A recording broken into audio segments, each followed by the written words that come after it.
Hey everyone, can chance be God?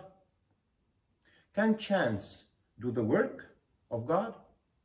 Can it even do the work of a human being? Well, that depends on what we mean by the work of a human being. So let's say it like this. If you look at something like a rock or a specific artifact in nature, in barren nature, you say, this is the work of nature. But if you look, for example, at a painting that has been drawn by an artist, nobody can mistake it for being other than the work of an artist. No one can mistake it for anything other than being the work of a human, intelligent artist. So let's test chance together. Let's go and open the TV on a channel that's not broadcasting. And what will we find? We will find static on the screen. And static is these, little black and white dots jumping all over the place. And then we will ask the question, can we expect to find on the screen a portrait, a drawing that is similar to a drawing drawn by an artist, the picture of a person or of a flower? A mathematician will do some calculation and he says, if you want that picture to appear, it is that specific pattern which comprises a probability of 1 to the 10 to the power something, 30. This is a 60 FPS screen, so to catch this probability, you might as well need to run this TV for 1,000 years continuously, or even 1,000,000 years or something, a ridiculous figure. My question to you is, if you really run this TV for 1,000 years or 1,000,000 years, do you really expect that at one point of time in those years, it will really happen that the TV will produce the picture of the flower? I will not be arbitrary or asking for the impossible. I will even ask you, is it possible that it produces the image of any flower or any person or any image that you will take comfortably as an image drawn by an artist, a portrait drawn by an artist? And the answer is surely no. Because what happens theoretically in mathematics does not have to happen physically in nature. And then the question is, who is the master of the game? Is it physics or is it mathematics? For the whole history of human being, for the whole history of science, physics has been always the master.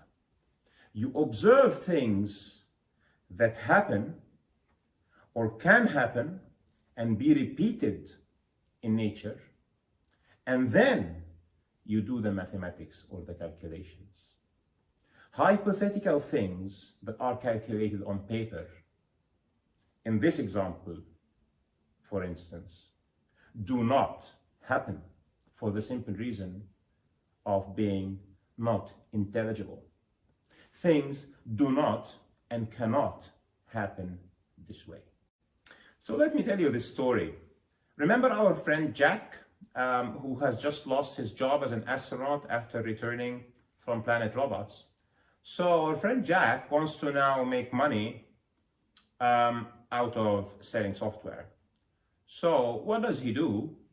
He gets a big computer, and at a specific piece of memory, he would generate this random amount of bits. And through some algorithm, he will cause these bits to change, and he will run this process for as much as it takes. It can take a year, 1,000 years, and he's just waiting. He's sitting there waiting that this process will deliver to him a commercially viable software. He doesn't care if this software would play chess, or it's an accounting software, or a new operating system. He doesn't care. He just wants a piece of software that would work and he would put on a store and make money out of it. would you expect that Jack makes any money? The answer is absolutely no. Because putting random bits in the memory of any computer and randomly manipulating it for any amount of time without intent, without intelligence, will never produce a useful piece of software.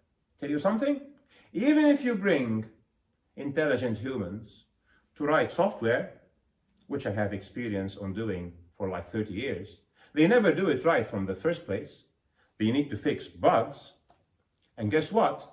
After they fix the bugs, if you get this software exposed to any random process that changes its bits, what you get is more bugs, or software that doesn't work completely, or hangs and is hence not commercially feasible. If you believe and you're convinced that the truth is that static on a TV cannot draw portraits regardless how much hours you leave it running, and that random bits in a piece of a computer's memory will not generate commercially sellable software regardless how many thousands of years you let it running in random, then you know that the most wonderful piece of software that humankind has known, which is written in the human DNA and the DNA of any living being, cannot be written by chance. Thank you.